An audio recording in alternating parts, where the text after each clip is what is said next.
6 de septiembre. San Zacarías, profeta. Zacarías, hebreo Seharía, es uno de los profetas menores, a quien se atribuye el libro que lleva su nombre. Su nombre significa Yahvé ha recordado.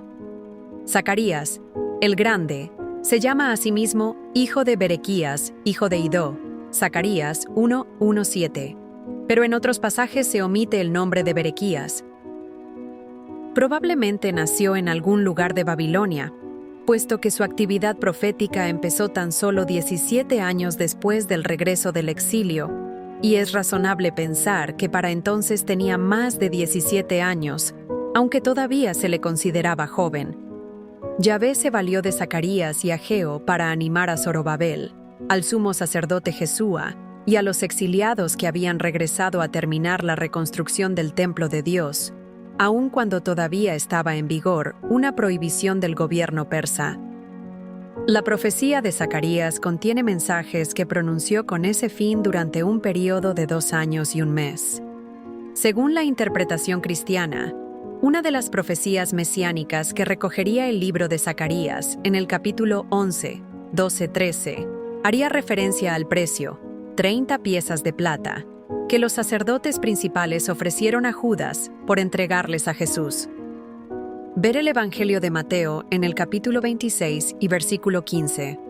En otra de las profecías de Zacarías, 14:4-5, sobre la llegada del día del Señor, se dice que el monte de los olivos se separaría en dos y se allanaría, como el valle de Linón se allanó por un terremoto que ocurrió en tiempos de Osías o Azarías, rey de Judá, que reinó desde el 809 al 759 a.C. En el registro de terremotos anteriores al siglo XX cristiano, hay uno datado en octubre del 759 a.C.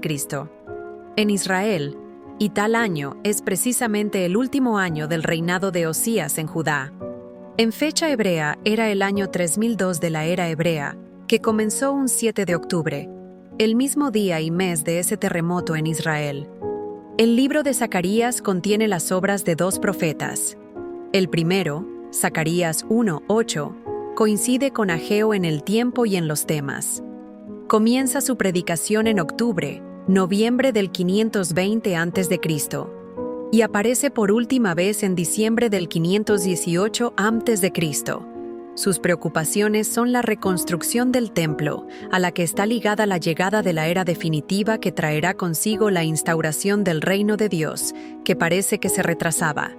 Este autor, sin embargo, avisó de que no se trata solamente de edificar un templo físico, sino que es necesario volver al Señor, convertirse.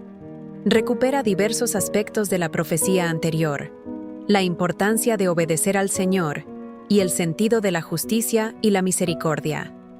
El segundo, Zacarías 9:14, es difícil de precisar en el tiempo, aunque los estudiosos se inclinan a enmarcarlo a finales del siglo IV a.C. Hablaremos de su obra a partir del capítulo 9. La disposición de este libro primero es fácil de seguir.